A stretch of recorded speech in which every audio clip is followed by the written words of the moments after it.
Welcome into Bama Central's Just a Minute alongside Austin Hannon. I'm Katie Wyndham. Austin, we are now just 2 days away from the SEC championship between Alabama and Georgia. Number one, Georgia, haven't lost in 2 years. Number eight, Alabama, fighting for a spot in the playoffs.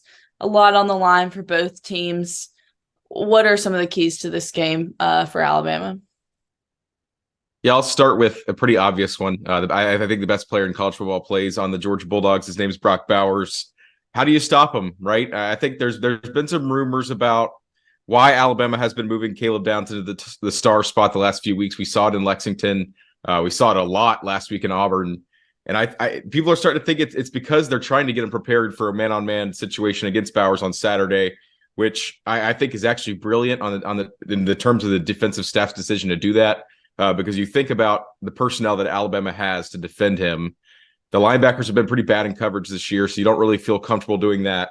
Malachi Moore, who's usually in that spot, is a little undersized to go against a guy like Brock Bowers.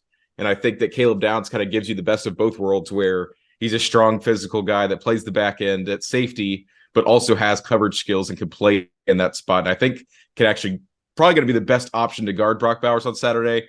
So if they do choose to go with him, we'll see how it works. Obviously, there's probably no way to stop him completely, but I think that's a better move than trying to go with his own defense tactic, and you end up getting picked apart by Bowers like he's Travis Kelce. We've seen the Chiefs do it every game for years and years now, where a team will play zone because you expect Patrick Mahomes to throw the ball over the field, and then they don't. It's not even a route at that point. It's just running to spots, and then they're wide open, and that's a big key. I want to hear your second key.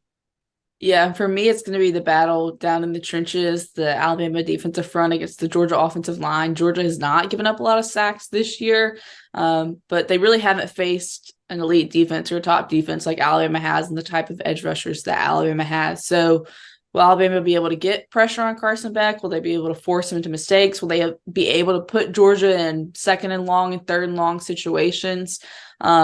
And be able to finish with sacks or tackles for loss behind the line, and kind of make things a little more feasible in the later downs and kind of force Georgia into more punts, because this is a really good Georgia offense. Saban went on and on about them at the beginning of this week. They're dynamic, but they haven't given up a lot of sacks, and that's been a strength of Alabama's defense. So can Alabama kind of win that battle at the line of scrimmage? Yeah, really like that one. Georgia's been really good on third down. That's a big key. My last one, I'll go with the Jalen Milroe effect. So 2 years ago in this game, which is also the last time Georgia lost, Bryce Young put on a Heisman-like performance. He ended up winning the award the next week. Can Milroe do a similar thing? Because after watching some of the Georgia on defense, their edge rushers aren't as good as they've been, I don't think, in years past. They haven't been getting as much pressure off the edge, and obviously that's where teams have kind of killed Alabama at times this year. Kind of attacking the outside tackle in Caden Proctor. And obviously he's improved, but it's still a little bit of a point of concern. I think Georgia's not as good on the outside. And so if Milroe is given a bunch of time in the pocket, like we saw Bryce Young have a couple years ago, can he, execute the way Bryce did, get the ball down the field to receivers like Isaiah Bond and Jermaine Burton, and even run the ball a little bit with his feet, you know what I mean? So I think that's my last big key of the game. Can we see Bryce Young have a similar impact? I mean, Jalen Milroe have a similar impact to how Bryce Young did. Yeah, I was tracking. Yeah.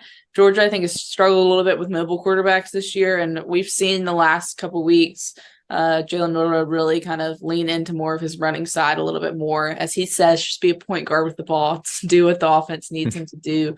And it may be running a little bit more against Georgia. But it'll be a huge game in Atlanta. We're going to have a big contingent of Bama Central over in Atlanta on Saturday to cover the game, and we'll see how these keys kind of turn out, because last week are just a minute for the Iron Bowl. Some of those things, the players that needed to step up ended up struggling a little bit, and it led to Alabama needing to convert on 4th and 31. But we'll see how things turn out in the SEC Championship this weekend. For Austin, I'm Katie. Thank you so much for watching.